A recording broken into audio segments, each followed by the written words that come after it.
Bom, pessoal, bom dia de novo. Então, hoje é dia 30 de agosto. A gente está na disciplina de projetos elétricos residenciais e prediais e a gente está tirando algumas dúvidas aqui do trabalho, que é para entregar hoje. Eu vou ler aqui algumas perguntas.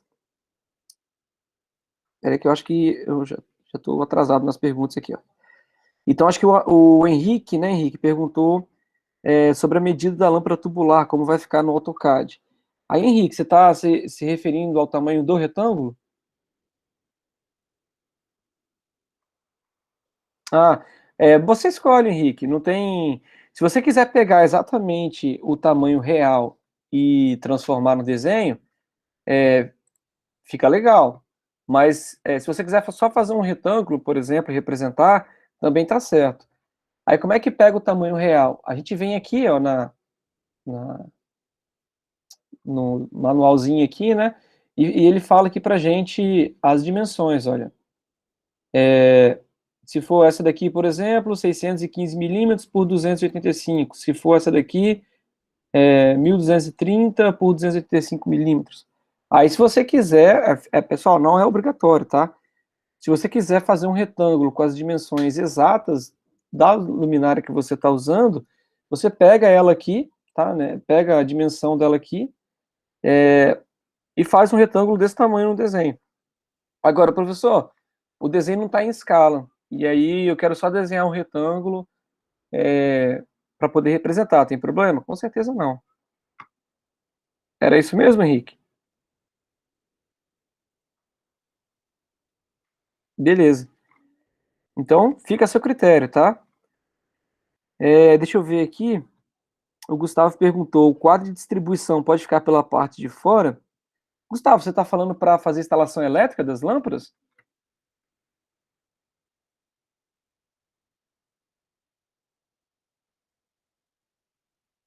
Gustavo? Ah, não precisa não, Gustavo. Aqui era só fazer a instalação das lâmpadas mesmo, tá? Se você fez, não tem problema, pode deixar. Mas não precisaria de colocar quadro de distribuição nesse caso, porque não precisaria de fazer a instalação elétrica, que seria colocar o interruptor para acionar as lâmpadas, né? Mas se você fez, não tem problema, tá? Pode deixar feito. Agora, vamos supor que você fez. Professor, onde eu coloco o quadro de distribuição? Bom, aqui é só um pedaço da escola, né? Então é difícil a gente colocar o melhor local para o quadro de distribuição, porque a gente não tem o restante das cargas também, tipo tomada, os outros setores da escola, né? E qual setor seria alimentado com qual quadro de distribuição.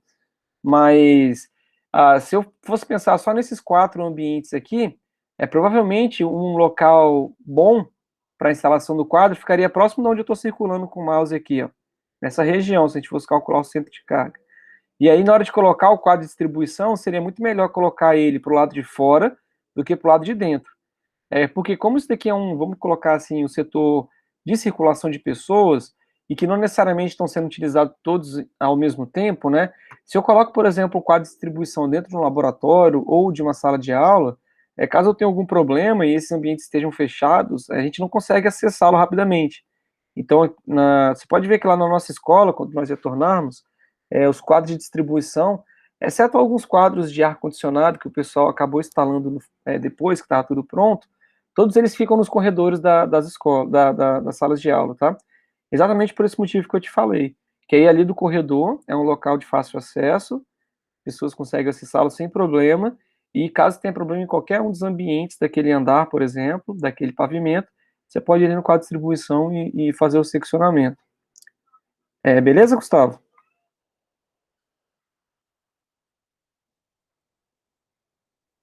Beleza. Aí tem mais uma pergunta da Maria Eduarda. Entre a parede e a lâmpada, vale a mesma medida? Aí, Maria, desculpa, é porque eu acabei falando muito depois. Aí você quer dizer disso daqui? Então, sim, mas aí entre a parede e a lâmpada, a gente considera metade disso.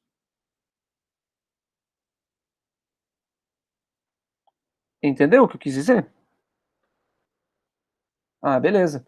Que a gente calcula que entre uma lâmpada e outra tem que obedecer isso daqui. Como entre a parede e a lâmpada fica só metade, a gente considera metade disso daqui. Isso daqui, galera, é uma sugestão para fazer distribuição de iluminação, tá? Então, pode ser que, dependendo do tipo de lâmpada, nem fique tão legal assim, mas é bem provável que para o maior tipo de lâmpadas, esse critério fica bem interessante. Deixa eu ver se eu acho uma imagem legal para mostrar para você aqui.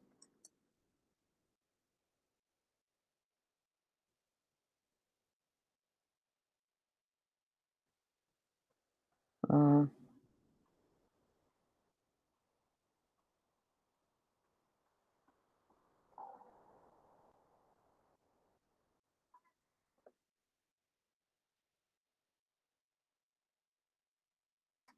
eu não vou conseguir achar exatamente o que eu queria, mas vejam bem.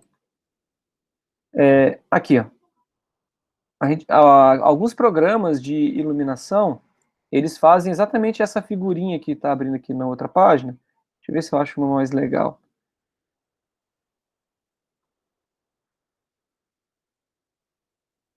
Bom, nessa daqui vai dar para entender a ideia. Tá vendo que aqui está em relação a lux, né, uma escala que quanto mais vermelhinho, mais lux, quanto mais azulzinho, menos lux. Né? Então aqui, por exemplo, ele está só calculando em relação à luz do sol que entra. Tá vendo que aqui nas janelas a gente tem bem laranjinha, ou seja, uma quantidade de iluminação muito intensa e que depois ele vai ficando mais fraco conforme a gente vai se afastando da janela. Vocês não devem conseguir ver os números daí, mas aqui perto da janela está 11.000 e alguma coisa lux, e aqui perto da parede do outro lado está 519 lux. Né? Então, quando a gente usa um programa para fazer esse projeto, ele já dá para a gente, aqui, ó, essa imagem vai ser bem legal. Aqui também está em relação à luz do dia, né? Mas tá vendo que próximos da janela a gente tem aquele gradiente que eu estava falando, ele está bem lá em cima de iluminação, ó. E quando nós afastamos da janela, ele vai reduzindo, né? Até que o ponto mais distante de todas as janelas é o ponto mais escuro. Né? Então, quando a gente faz essa distribuição de lâmpadas, a gente está exatamente tentando posicionar essas lâmpadas com uma distância adequada uma da outra, para a gente não ter, igual nesse caso aqui, né, um pico muito grande num ponto e um pico muito baixo em outro ponto. A gente quer deixar ela o mais homogêneo possível, tá? Aqui tá vendo, pegando só em relação à luz do dia, né? Mas a ideia é a mesma, só que ao invés de ter a luz do dia aqui, nós teríamos, produzindo esses pontos aqui, né, as nossas luminárias. Entendeu a ideia aqui de por que a gente usa isso?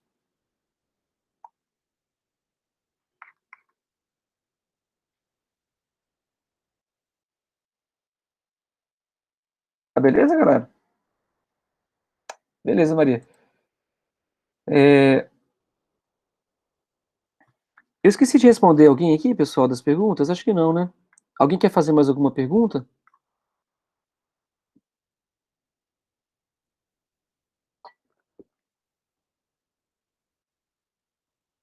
Aí, pessoal, quem quiser fazer alguma correção no trabalho, mesmo que já tenha enviado, pode fazer, e depois você envia novamente. O programa ele substitui, tá? O arquivo que está lá, o programa não, o AVA, né?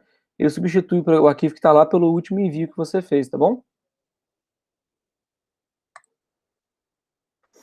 Então deixa eu fechar aqui essas coisas do trabalho, e aí nós vamos para nossa aula então, beleza? Bom, passando rapidamente aqui então, na semana passada nós começamos a estudar sobre o cálculo de demanda, que é a unidade 7 do nosso curso, tá? Nessa unidade, a gente já estudou na aula passada alguns conceitos referentes ao que seria carga instalada e carga demandada.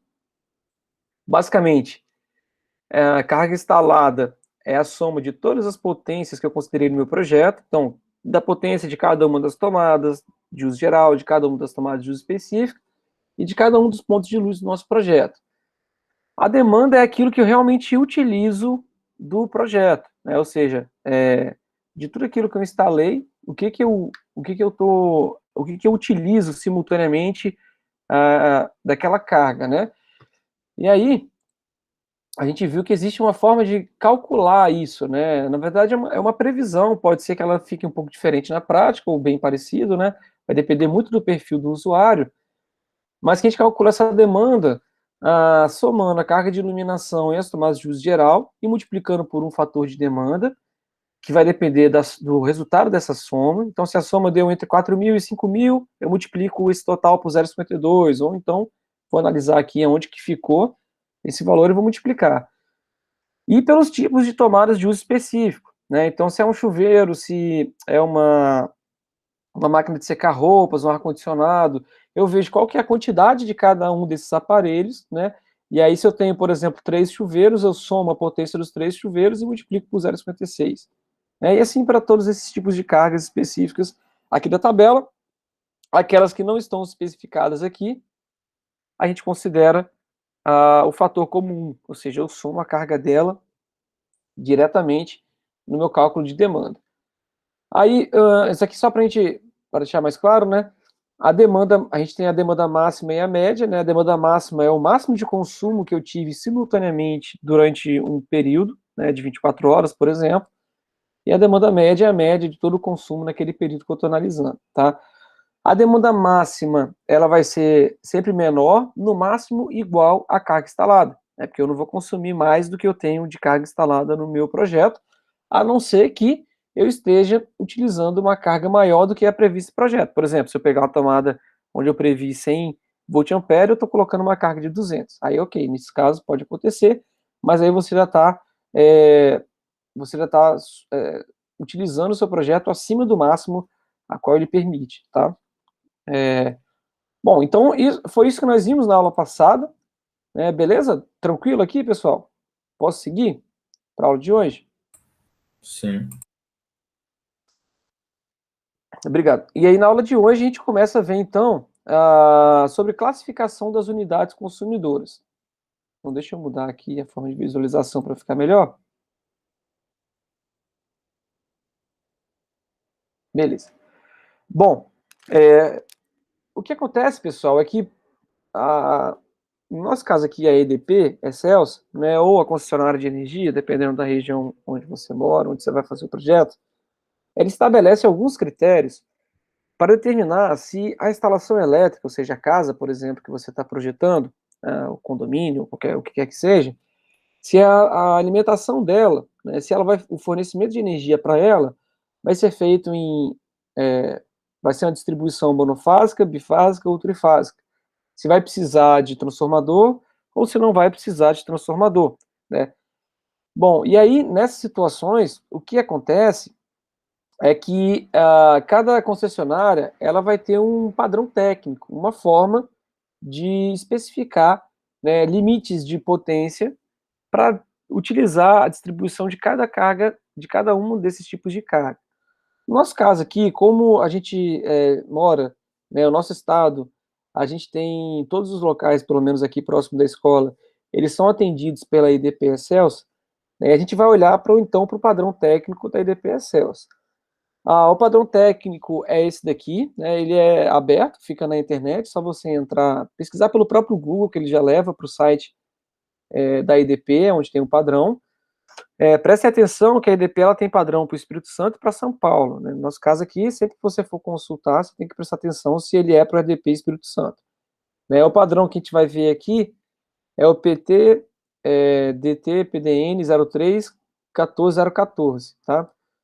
Eu entrei lá no site, peguei o mais atualizado, que foi atualizado em 30 de maio desse ano, né? Então, normalmente muda-se pouca coisa de um padrão para o outro, mas é sempre importante se pegar o mais atualizado, porque pode ser que ela mude algum critério para fazer atendimento em monofásico ou trifásico, por exemplo, tá?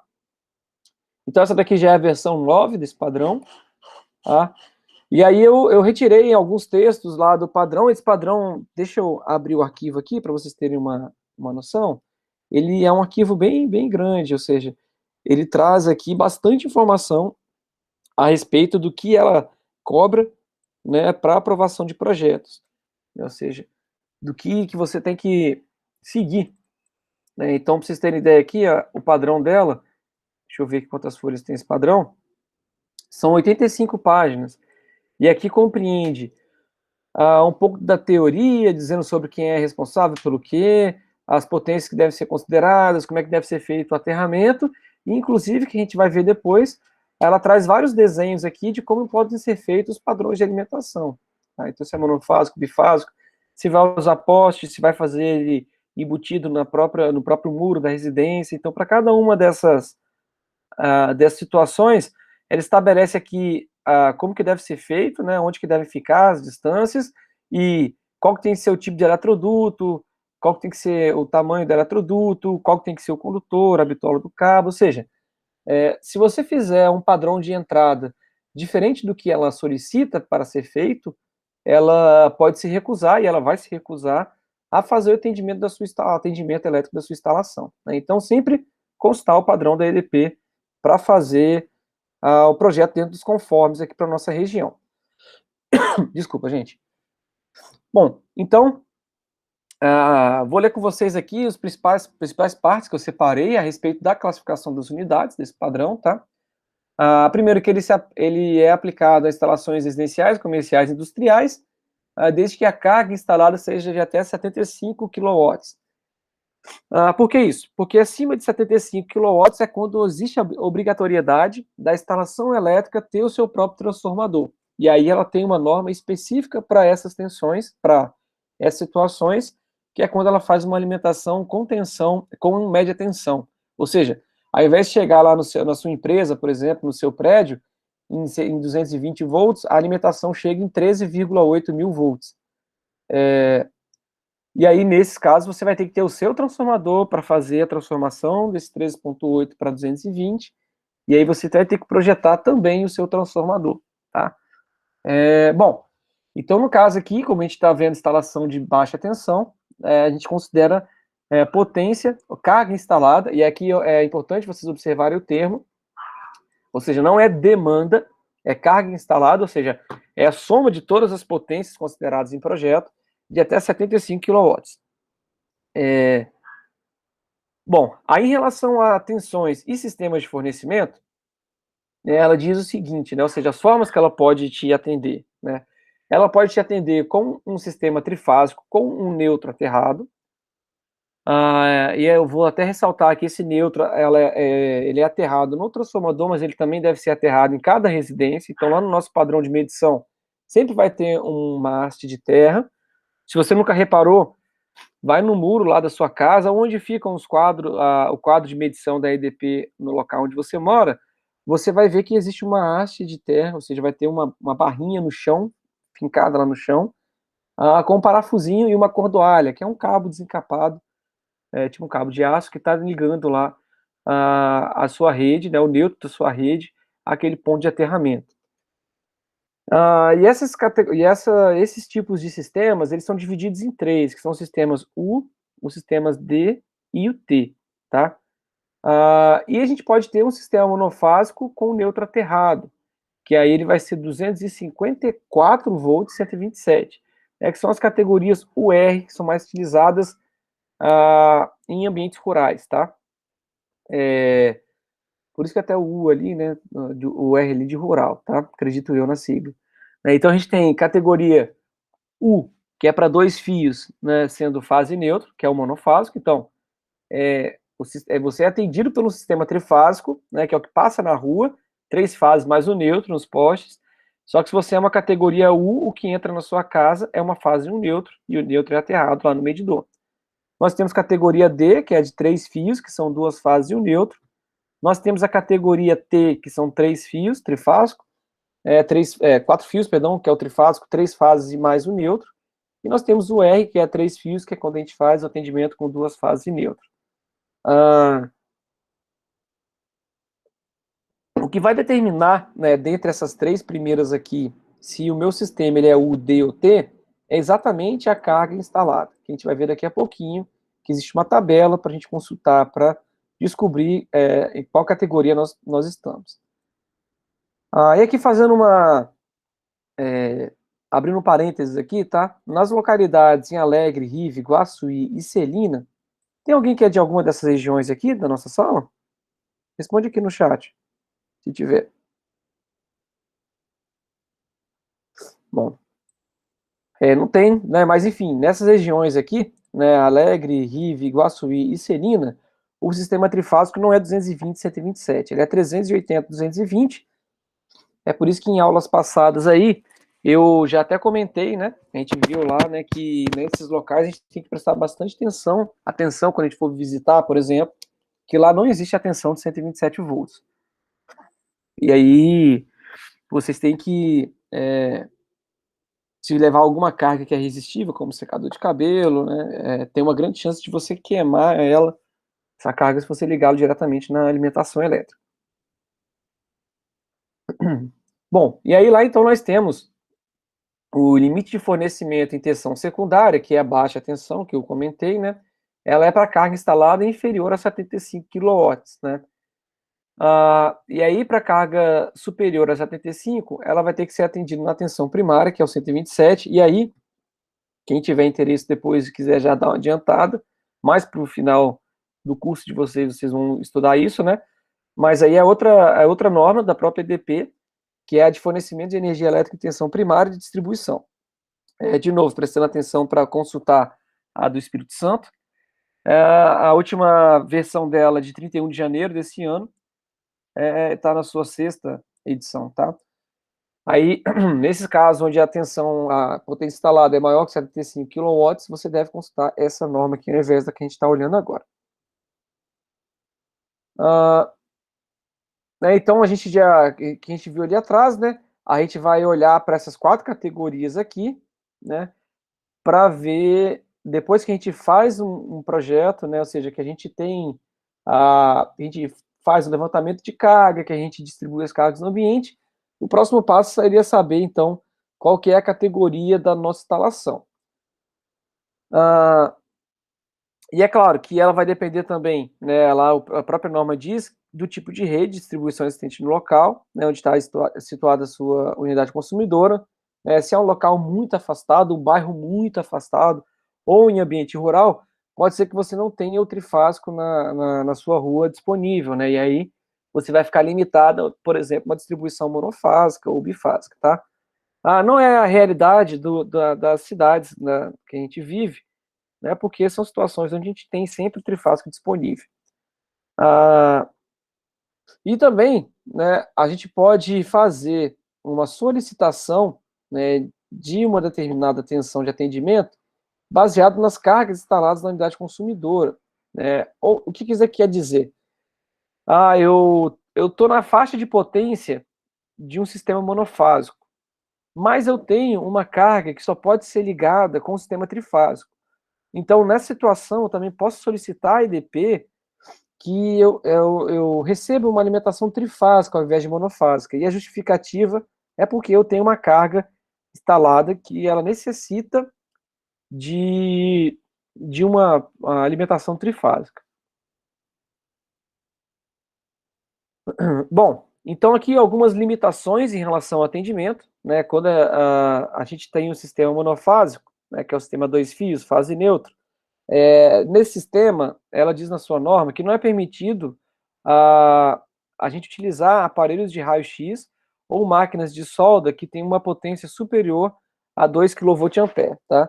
O motivo disso é que em situações desse tipo, acaba desequilibrando a distribuição de energia da EDP na rua, né? Então, nesses casos, ela vai fazer uma solicitação da gente colocar, de repente, uma categoria trifásica para fazer atendimento. Se a gente tem uma categoria bifásica, que é 3 fios, né, aqui eu estou falando só das limitações, tá? Eu não estou ainda o que vai fazer ser monofásico, bifásico ou trifásico, né? Mas se eu tenho uma rede, se eu achei a faixa de potência bifásica, nessa situação não vai ser permitido a instalação de máquina de solda transformador superior a 2 kVA, igual no primeiro caso, na tensão de 127 volts, né? Ou superior a 10 kVA na tensão de 220 volts. E aparelhos raio-x com tensão de 220 volts superior e potência superior a 1.500 watts, tá? Então, se eu tiver alguma carga que se enquadra nessa situação, não posso ser atendido pela categoria bifásica. E é permitido fornecimento para cargas abaixo de 9 kW, para unidades consumidoras que apresentem equipamentos que necessitem de 2 fases para o seu funcionamento. Daqui é o exemplo que eu estava citando anterior. Vou dar um exemplo bem clássico, tá? A gente vai ver na tabelinha de potência que sempre que eu encontrar uma carga instalada menor que 9 kW, a EDP vai nos atender com o sistema monofásico. Entretanto, vamos supor que eu tenha uma kitnet, por exemplo, né, que é um lugar bem pequenininho, onde eu tenho um chuveiro elétrico de carga, algumas tomadas, e eu tenho lá uma potência total de 8 kW. Só que, dentro dessas cargas, eu tenho um ar-condicionado do tipo split. Aí eu vou ter um problema, porque com 8 kW, a EDP vai fazer um atendimento monofásico. E o ar-condicionado split, ele precisa de 220 volts. Você não encontra nenhum aparelho em 127 volts desse tipo, né? E aí o que você tem? Você tem uma situação onde a sua potência instalada ela está abaixo do limite para ser bifásico, e você tem um aparelho que necessita de uma instalação bifásica. Nesse caso, você vai fazer lá a consulta com a concessionária e ela vai permitir, por isso que ele coloca lá no texto, permitindo o fornecimento para cargas abaixo de 9 kW, ou seja, ele vai possibilitar uma alimentação bifásica por conta do seu aparelho do tipo split. Bom, a gente tem uma categoria seguindo, né, trifásica, né, que é a 4 fios, que aí é basicamente a potência a maior potência que a gente pode ter até 75 kW, a gente vai ver lá qual que é o limite, né, vai ser sempre trifásico. Nesse caso, máquinas, a gente tem que observar que máquina de solda, a transformador superior a 2 kW na tensão de 127 ou 10 kV de 220, máquina de trifásico com retificação em ponto superior a 30 kW, tá? E também aquela limitação de aparelhos de raio-x com potência superior a 1.500 watts, na tensão de 220, ou trifásicos com potência superior a 20 kW. Provavelmente vocês não vão se deparar, né, talvez não com frequência pelo menos, a esse tipo de carga. Mas para vocês terem uma ideia, uma máquina de solda de 30 kW é uma máquina enorme, assim como um aparelho de raio-x, tá? Então provavelmente a gente está falando aqui de uma pequena indústria, ou de uma indústria até de médio, grande porte, ou de um hospital já maior, onde provavelmente já vai estar, quando a gente somar a potência total, já vai dar mais do que 75 kW, e aí já vai se enquadrar naquela situação de recebimento de tensão em média tensão, tá?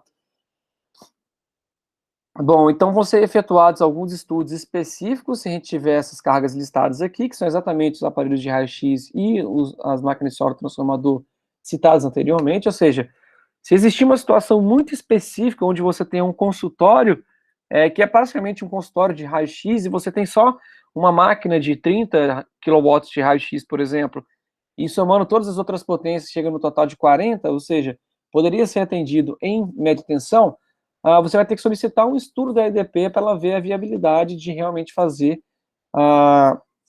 de fornecer, né, energia para você em baixa tensão e não em média tensão.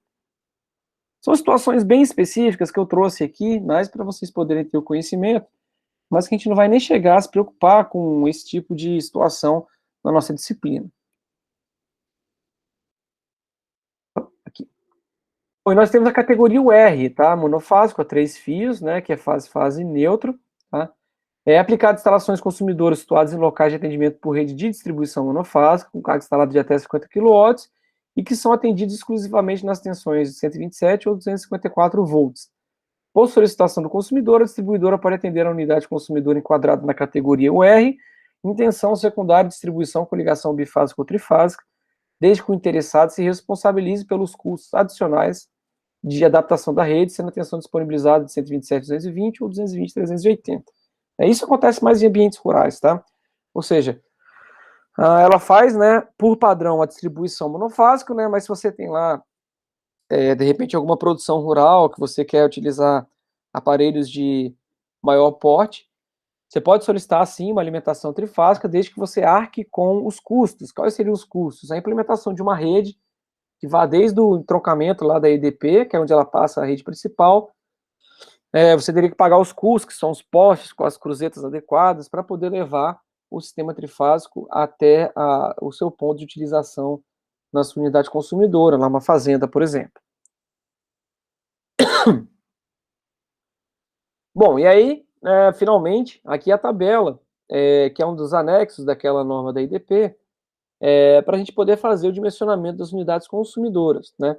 Então, por exemplo, se eu tiver uma carga instalada de até 9.000 watts, tá, ou 9 quilowatts, a EDP vai considerar que a alimentação para essa residência, ou para esse consumidor, vai ser feita utilizando a distribuição categoria U, que é a monofásica, tá? Nesse caso, ela já estipula, independente do que a gente vai fazer no projeto, e vamos calcular lá um disjuntor geral, ela já estipula para a gente qual que é o disjuntor unipolar que vai ficar no quadro de medição. Tá? Nesse caso aqui é um disjuntor unipolar de 63 amperes. Tá?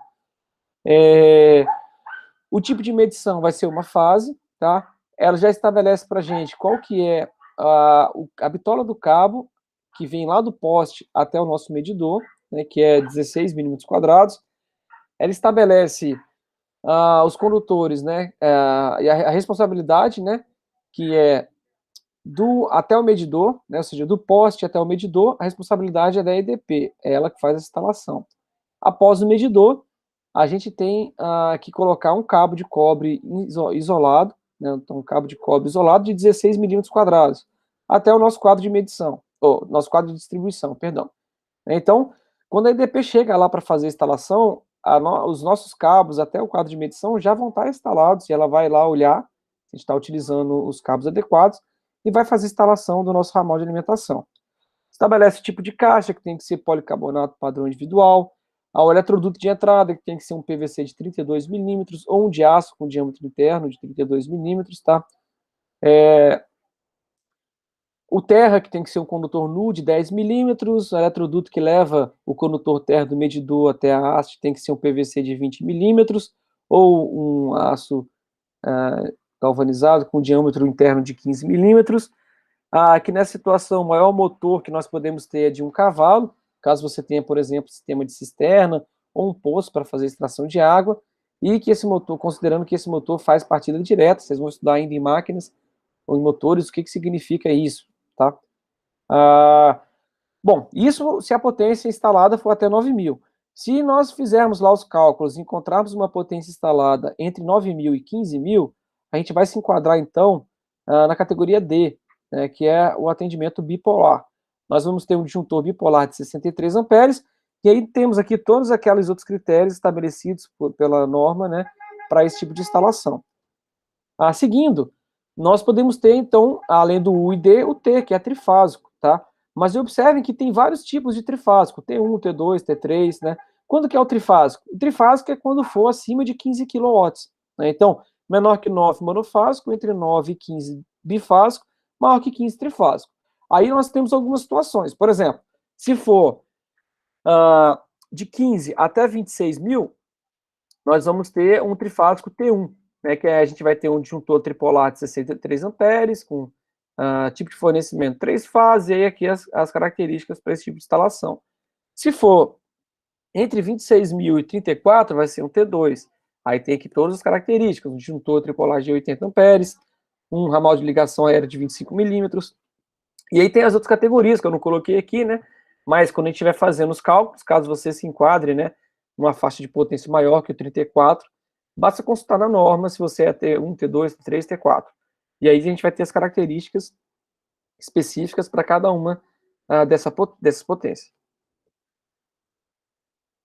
Posso seguir, pessoal? Tranquilo até aqui?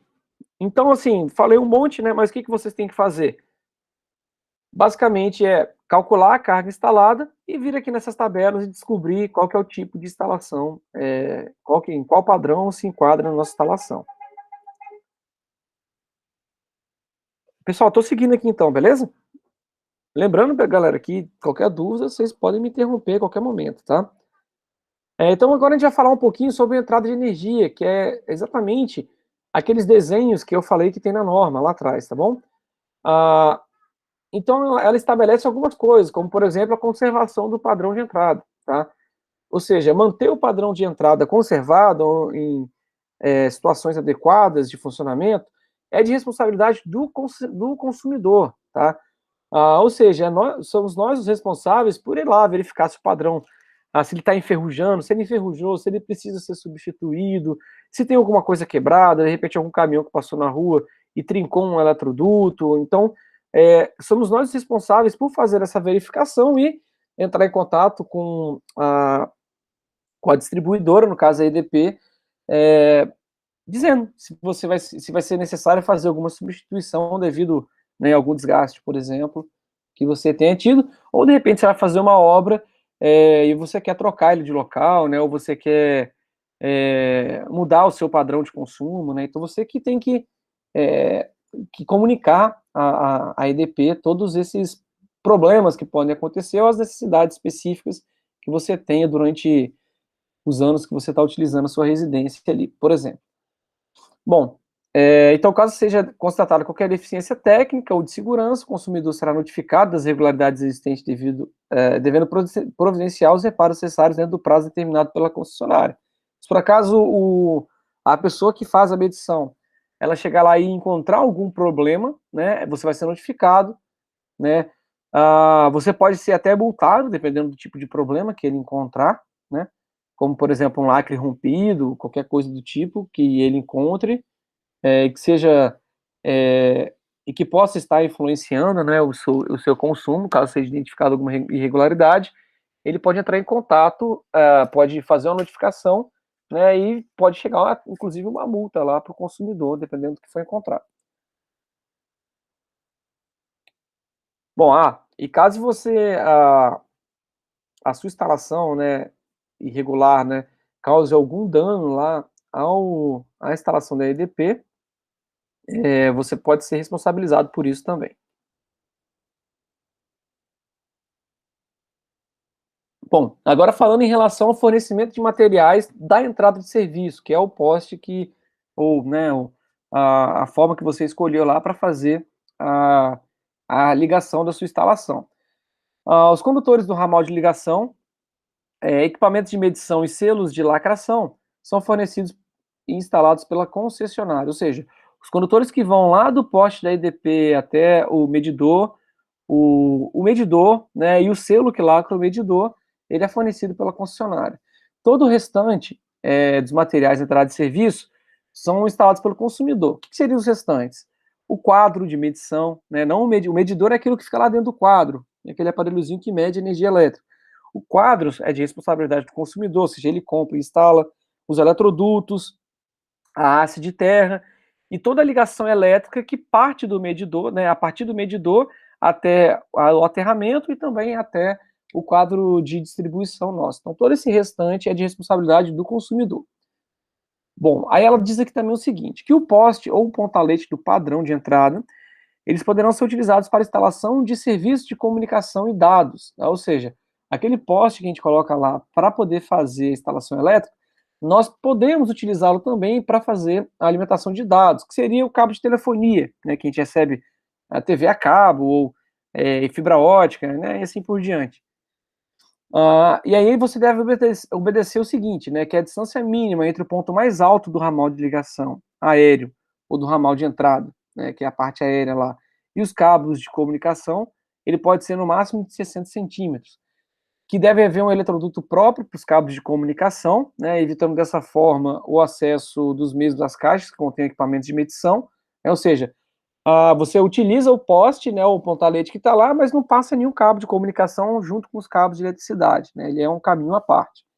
E também que o número máximo de cabos para o padrão de entrada seja 5, né, limitado a 4 pares telefônicos e a um cabo para outros tipos de serviços diferentes desse. Bom, o ramal de ligação, ele é fornecido e instalado pela concessionária, né, ou seja, não somos nós que fazemos o ramal de ligação, né, igual eu comentei, é ela que vai lá e faz. Deve entrar pela frente do terreno, né, ou seja, se você tem um terreno que não seja de esquina, por exemplo, é sempre a parte frontal do terreno, tem que ficar livre de qualquer obstáculo, a ser perfeitamente visível, a não cruzar terrenos de terceiros, tá? E não passar sobre a área construída, né, não sendo permitido distância do vão livre superior a 30 metros. O que é o vão livre? Entre o poste da IDP e o seu padrão de ligação, né? Essa distância não pode ser maior do que 30 metros. Em locais com presença de fachadas promocionais, aquelas propagandas que nós colocamos que as pessoas às vezes colocam, O ponto de fixação do ramal não deve ultrapassá-lo, pode ficar atrás dela, tá? Quando o terreno se situar na esquina ou possuir acesso às duas ruas, será permitida a entrada do ramal de ligação por qualquer um dos lados, dando preferência àqueles que estiver situado à entrada da edificação. Se você tem uma casa que fica numa esquina, você tem a entrada dos dois lados, aí não tem como você dar preferência, né?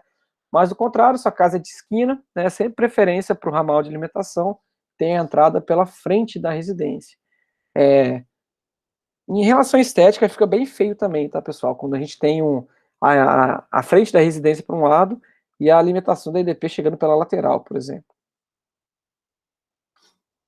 Não deve ser facilmente alcançável de áreas tais como balcões, terraços, varandas, janelas, telhados, escadas ou sacadas adjacentes, devendo para isso quaisquer dos seus fios afastar-se pelo menos 1,20 m desses locais. Então, nunca esse poste nunca pode ficar próximo da onde as pessoas, de repente, consigam, né, entrar em contato facilmente com os cabos. Né? E aqui é para preservar a vida, né, pessoal?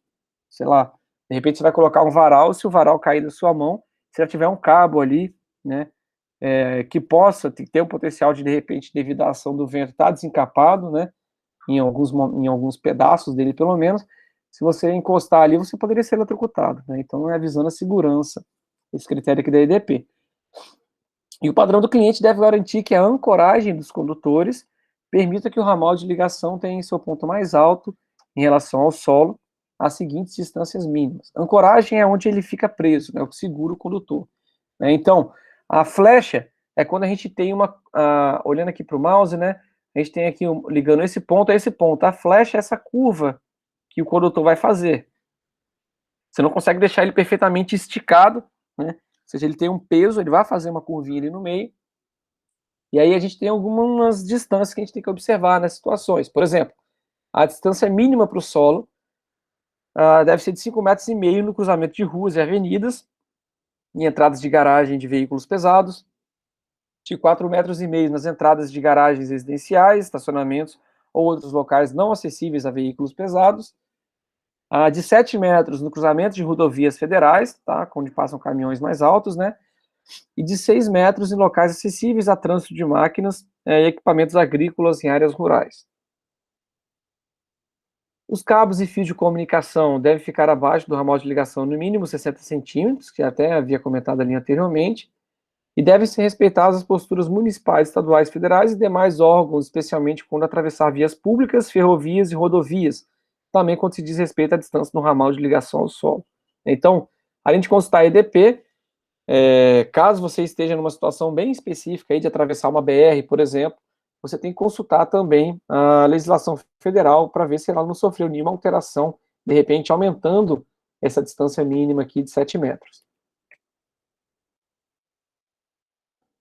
Bom, em relação aos condutores, os condutores do ramal de entrada que contemplam padrões com proteção de até 80 amperes, que é aquele T2 que nós vimos, né, e condutores até 25 milímetros quadrados, serão fornecidos e instalados pela EDP do Espírito Santo até o borne de entrada do medidor, incluindo a conexão de aterramento da caixa do medidor. É de responsabilidade do consumidor os condutores de entrada em cobre classe 2 superiores a 25 milímetros quadrados e todos os demais condutores em cobre classe 2 de saída do medidor. Opa, desculpa.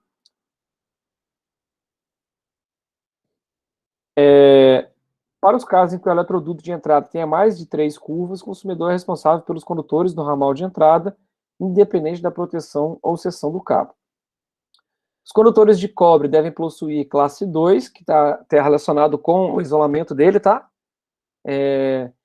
Ou seja, possuir isolação sólida de cloreto de polivilina, né, que é o PVC, de 70 graus, para tensões de até 750 volts, conforme a NBR NM 2473, ou ele pode ser de polietileno reticulado, que é o XLPE, ou de etileno propileno, que é o EPR, para tensões de 0,6 ou 1 kV, conforme a NBR 7285. Falando na nossa realidade, a maior parte dos condutores vão ser de PVC, que é o mais barato, tá? Nós podemos comprar também o XLPE ou EPR na loja de material de construções ou de materiais elétricos, só que vocês vão perceber que o metro dele já é bem mais caro. Mas eu recomendo né, a utilização desses eletrodutos, desses condutores aqui, caso você tenha que fazer a ligação, por exemplo, alguma ligação aérea dentro da sua instalação, ou se você tiver disponibilizado essa verba no seu projeto, que utilize eles para fazer ligação entre o quadro de medição e o quadro de distribuição geral, que normalmente é um eletroduto que passa enterrado no solo, inclusive, de repente, locais onde pode ter alto índice de umidade, embaixo de gramas, jardins, por exemplo, na entrada da residência.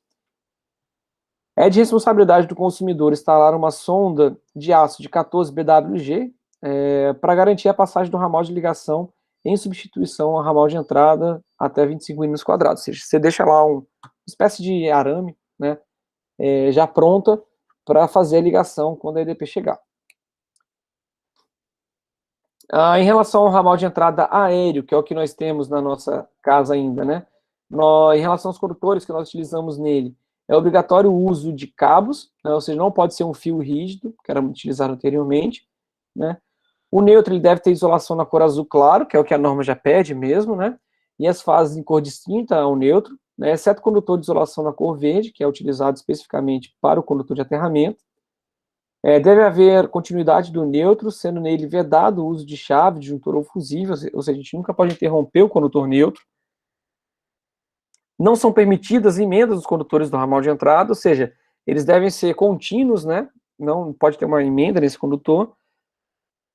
E os condutores devem ter comprimento suficiente para permitir a conexão do ramal de ligação nas condições dos padrões construtivos, bem como os equipamentos de medição e proteção.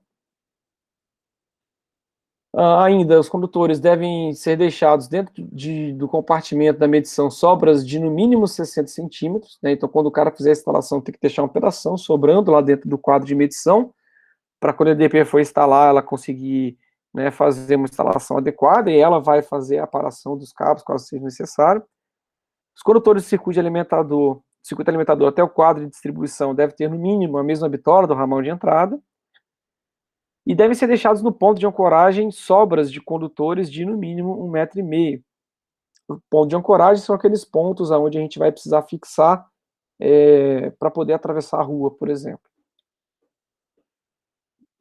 Então, o ponto de ancoragem seria aqui, né, por exemplo, junto com o ponto de entrega, nesse caso aqui. Então, lá ela traz, igual eu havia comentado, né, diversos desenhos, né? Então, esse desenho aqui, nós temos um poste de um lado da rua, numa calçada, aí nós temos a calçada do outro lado da rua, a avenida aqui, ou a rua, né?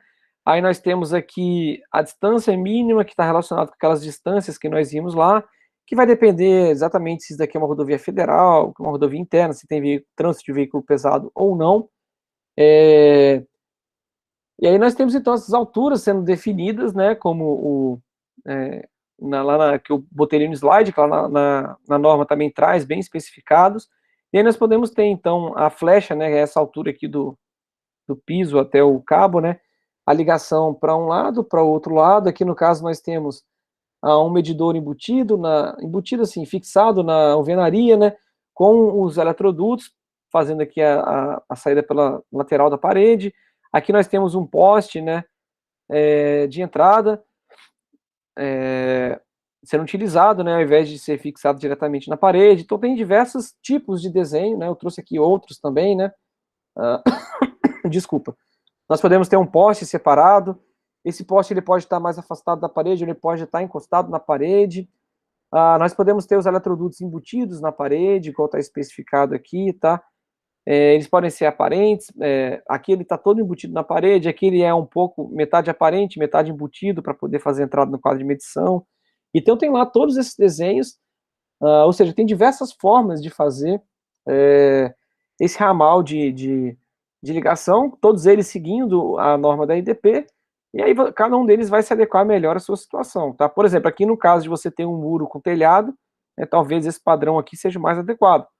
Se você não tem telhado no seu muro, talvez seja mais recomendável você utilizar esse tipo de entrada aqui, né?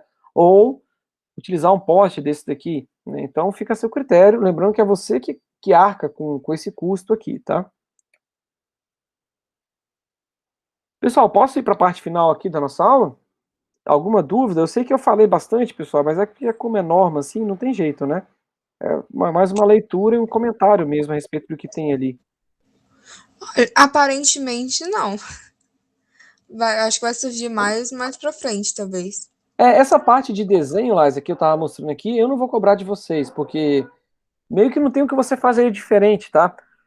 Quando for fazer uma instalação elétrica, você obrigatoriamente tem que fazer igual a EDP pede, senão ela não vai te atender, né? Então, passei aqui para vocês terem o conhecimento mesmo. Bom, o que vai mudar é o que nós vamos ver no exemplo agora, que é exatamente os cálculos para a gente poder determinar qual que é o nosso padrão, né, o nosso medidor, se é monofásico, bifásico ou trifásico. Aqui sim vai fazer diferença, tá? Aí eu trouxe aqui alguns exemplos para nós estudarmos, tá?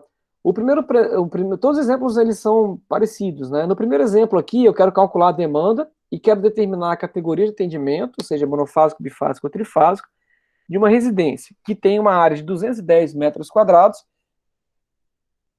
desculpa, que tem as seguintes cargas instaladas nela. Ou seja, eu tenho uma potência de iluminação de 5.100 watts, as TUGs de cozinha de 2.100 volt-ampere, TUGs de outros cômodos de 12.500 volt-ampere, eu tenho chuveiros, 3 chuveiros de 6.500, eu tenho uma torneira de 4.500, micro-ondas de 1.100, lava-louça, eu acho que saiu errado aqui, acho que é 1.500, tá? Lava-roupas de 1.500, secadora de roupas de 3.000 e 3 ar-condicionados de 2.500.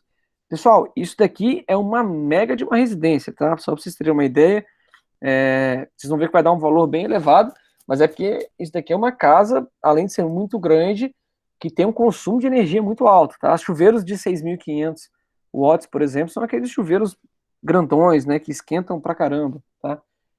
Não é todo mundo que tem lava-louças, né? Não é todo mundo que tem secador de roupa.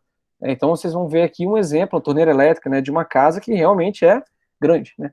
E aí, para a gente calcular a demanda dessa casa, a gente vai utilizar aquela equação que nós vimos na aula passada, ou seja, vamos somar a iluminação e tomada de uso geral, a encontrar o fator de demanda para elas, e depois olhar individualmente para cada uma daquelas cargas específicas e aplicar a demanda. No final, soma tudo isso daí, né, que é o cálculo do D, e determina-se então qual que é a demanda daquela instalação. Ah, acabei esquecendo de falar na revisão de hoje, né, mas por que é importante de calcular a demanda? Porque é com a demanda que a demanda é o valor que nós vamos utilizar para calcular os cabos de alimentação da nossa residência e o disjuntor geral. Então a gente não olha para a potência instalada, né? Estaria errado fazer um projeto para potência instalada? Errado não. Mas, igual eu falei na aula passada, provavelmente você vai fazer um projeto que vai estar superdimensionado, ou seja, ele vai estar pronto para poder alimentar uma carga muito maior do que a que você realmente utiliza. É por isso que a demanda ela nos ajuda nesse sentido. Bom, para auxiliar aqui as nossas contas, eu fiz uma tabelinha, né, que eu vou colocando aqui um resumo do que está naquela tabela lá, e já os cálculos de potência, para a gente poder calcular no final a carga instalada e calcular a demanda. Tá?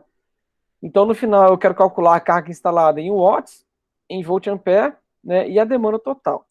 Observem o seguinte, né, se nós retornarmos aqui, algumas cargas estão em watts e outras cargas estão em volt-ampere.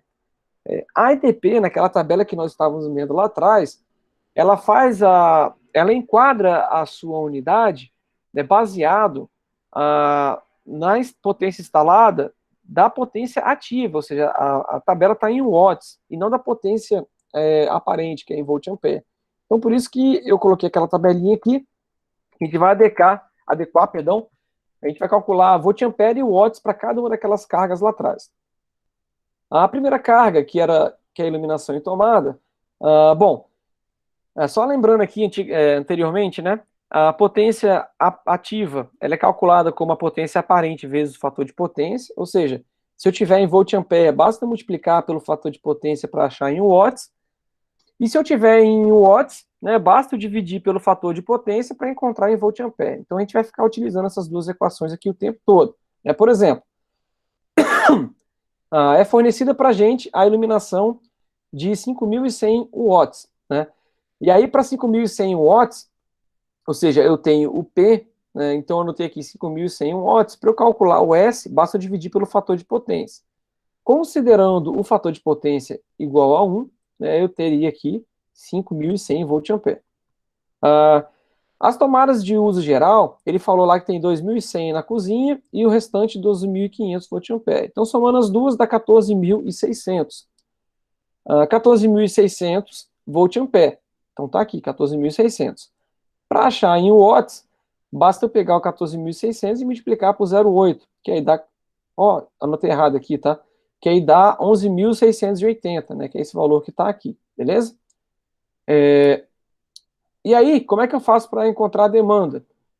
Basta eu pegar o total, né, a soma das duas, né, que dá aqui em volt-ampere, demanda a gente calcula em volt-ampere, tá?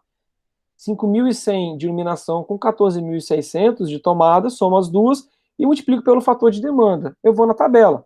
A soma das duas aqui dá maior do que 10, né, ou seja, o fator de demanda é 0,24, então eu pego, somando aqui e multiplicando por 0,24, dá 4.728. Então, observem aqui, pessoal, a diferença, olha. Se eu fosse considerar o total ali, que é 19.700, olha a diferença de 19.700 para 4.700. Isso iria influenciar em muito nos condutores de alimentação. Tá? Então, isso aqui vai fazer o projeto ficar muito mais barato. Bom, aí eu vou para as próximas cargas agora. 3 chuveiros de 6.500. Tá? Aí aqui, o fator de potência está anotado errado também, tá, pessoal? Mas aqui na tabela está certo, ó. 0,56. Né? Por quê? 3 chuveiros, né? Chuveiro, quantidade 3, fator de potência 0,56. Quando acabar a aula aqui, eu vou corrigir essas tabelinhas aqui, para não confundir vocês na hora de estudar. Eu coloco novamente lá no Lava, tá? Então, a soma total aqui não, desculpa, pessoal. Aqui tá certo, fator de potência é 1. Aqui eu estou com o fator de agrupamento. Então, para a gente não confundir, são 3 de 6.500 watts, que dão 19.500 watts, então está aqui 19.500, com o fator de potência 1, se vocês olharem lá nas aulas anteriores, eu coloco uma tabelinha, né, e lá na tabelinha está escrito que para o chuveiro a gente pode considerar o fator de potência 1, a gente tem um total aqui de 19.500 volt-ampere, tá? Então tá aqui, ó, 19.500 e 19.500. Deixa eu voltar no slide anterior para ver se eu não falei errado. Eu falei, aqui também era o fator de potência, não o agrupamento, né? Não, aqui eu falei certo, só que o cálculo está errado. Aqui era para ter colocado o valor em watts, beleza. Confundi vocês aí ou tá tranquilo, pessoal? Pode seguir? Estão acompanhando? Pode. Beleza, obrigado. Então, pegando agora essa potência instalada de 19.500 volt-ampere, multiplicando pelo fator de demanda de 0,56, que é para 3 chuveiros, tá? A gente acha um total de 10.920, essa é a demanda para os chuveiros. Aí, a torneira elétrica e o lava-louças, a gente trata junto naquela tabelinha de fator de demanda. Então, eu tenho uma torneira elétrica de 4.500 watts, fator de potência para a torneira elétrica é 1, ou seja, 4.500 watts dá 4.500 volt-ampere. Estão anotados aqui. Para o lava-louças, 1.500 watts, o fator de potência é de 0,8. Tá? E aí, nesse caso, então, 1.500 dividido por 0,8 dá a potência de 1.875 volt-ampere. Então, está aqui, 1.500 watts, 1.875 volt-ampere. Para eu aplicar o fator de demanda, eu somo essas duas cargas, né, e multiplico pelo fator de demanda para dois aparelhos desse tipo, que está aqui, 0,72, né, que eles agrupam lava-louças e torneiras, tá? Torneira elétrica e lava-louça, né? Dá 0,72. Então, multiplicando, somando isso daqui, multiplicando por 0,92, dá um total de 4.590. Bom, seguindo aqui nós temos um micro-ondas, tá? Com a potência de 1.100 volt-ampere, né? Eu estou colocando os fatores de potência 0,8 para toda a carga que eu não conheço o fator de potência. Isso também é uma recomendação que está lá nas aulas anteriores, tá? Agora, qual que é o ideal? O ideal é você conhecer o seu micro-ondas, por exemplo, né? Olhar no site do fabricante e ver qual que é o fator de potência dele. Nesse caso aqui, 1.100 volt-ampere, multiplicando por 0,8, dá 880 watts. Então tá aqui, como eu só tenho um aparelho, né, o fator de demanda é 1, então 1.100 vezes 1 dá 1.100. Desculpa. No próximo aqui nós temos o lava-roupas e o secador de roupas, tá? E aí, a gente tem aqui para o lava-roupas 1.500 volt-ampere, fator de potência 0,8 lava-roupas, dá 1.200, então tá anotado errado aqui também o watts, tá? Para o secador de roupas, 3.000 watts com o fator de potência 0,8 dá 3.750. Ambos aqui, né, dão um fator de potência 1, né, então multiplicando aqui cada um deles por 1, nós temos essas cargas somadas aqui. E a última carga, que é o ar-condicionado, 3 de 2.500 watts, fator de potência 0,8, dá essa potência aqui em volt-ampere, né, já a soma dos três. Então está aqui 3 vezes 2.500, 7.500, ou 9.375 volt-ampere. Fator de demanda é 1, ar-condicionado, se vocês observarem aqui, né, para 2, 3, 4 ou 5 ar-condicionados, fator de demanda é sempre 1. Então coloca aqui, somando todas as demandas da nossa residência, nós temos 35.963 volt-ampere, tá, de demanda. É uma demanda extremamente alta, vocês vão ver para os projetos que a gente vai fazer, né? E nós temos uma carga instalada de 54.860. Então, bom, respondendo a primeira pergunta do problema, a carga instalada a potência demandada é de 35.963.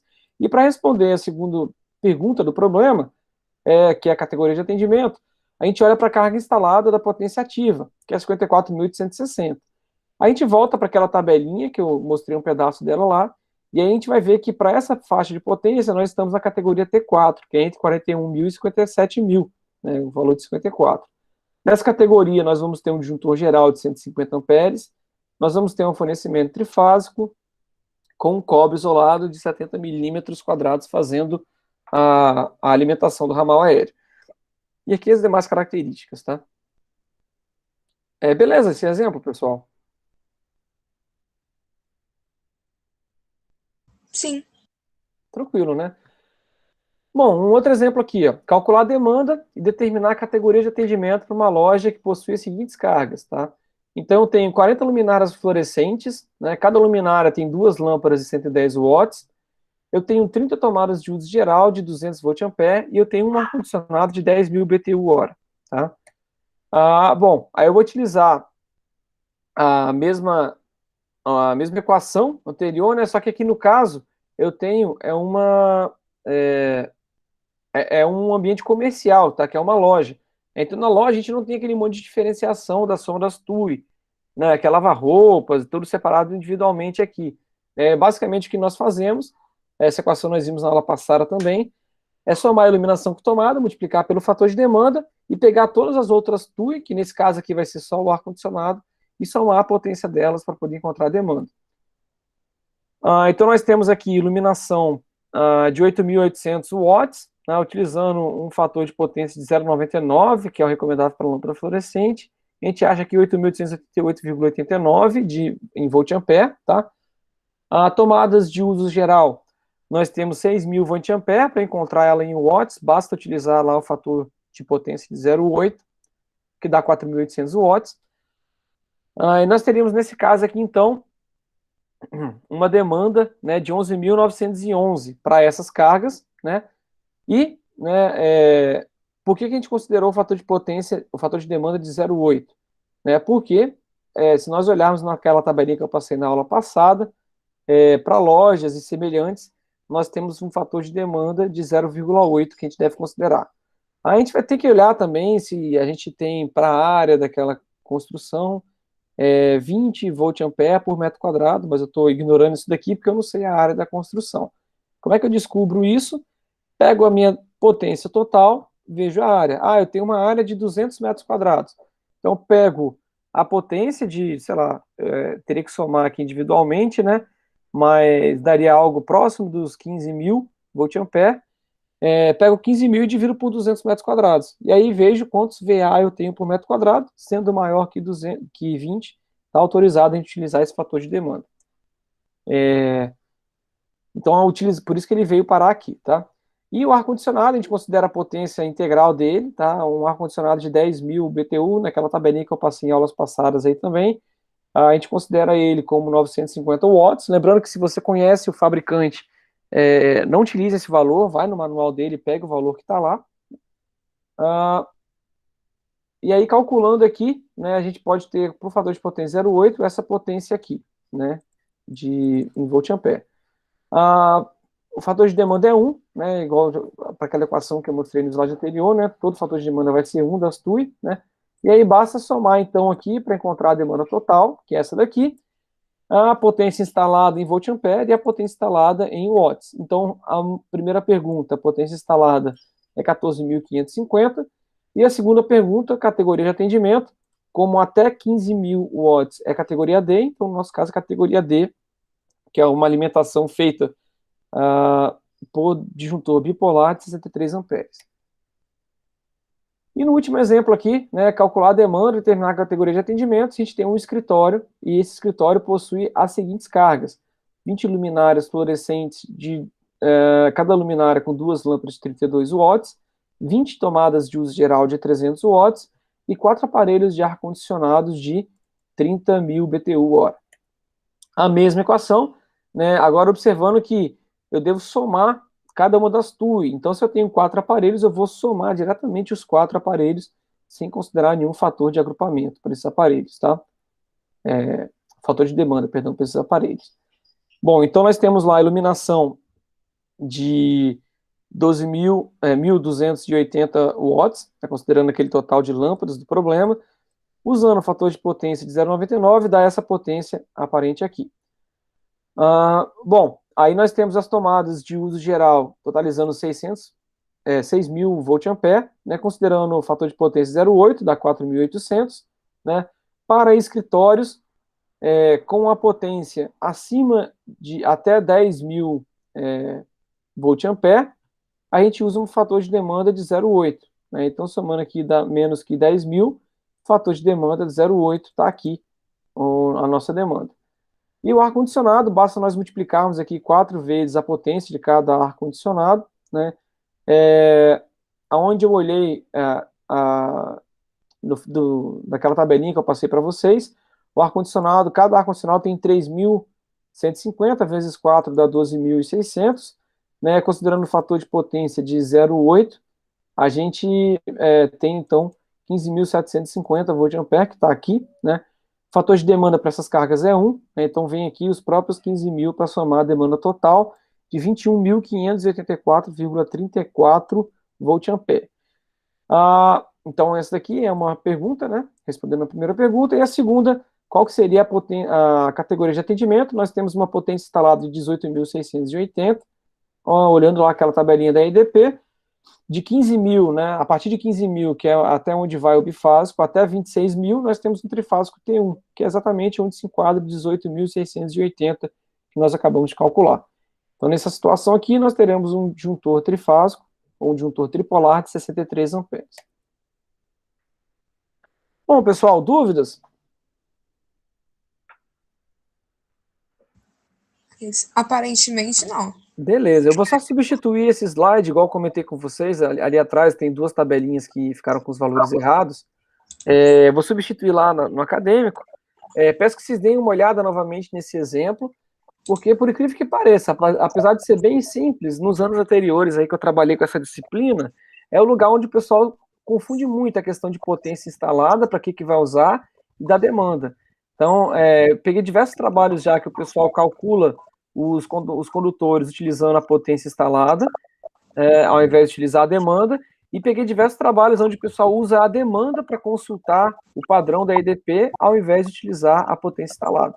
Então, deem uma olhada lá nesses 3 exemplos, e caso tenha ficado alguma dúvida, na semana que vem, na nossa aula da semana que vem, a gente conversa elas, beleza? Show. Bom, pessoal, se ninguém tem nenhuma dúvida, eu vou finalizar aqui a nossa aula. Essa aula, então, finaliza a unidade 7. Na semana que vem, deixa eu já, apesar de não ter lá a agenda nossa ainda, já vou adiantar para vocês aqui o que nós vamos trabalhar. Deixa eu abrir aqui a programação, que aí vocês já ficam preparados. Eu acho que na semana que vem a gente começa o último trabalho da disciplina nesse semestre. Mas deixa eu dar uma olhada aqui para conferir.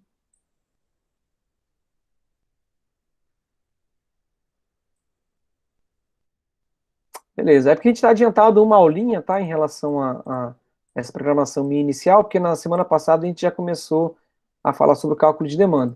Mas é isso mesmo, a gente começa então uma atividade que trata sobre o cálculo de demanda na semana que vem, essa atividade vai valer 10 pontos, aí a gente finaliza assim então a nota desse semestre da disciplina de projetos.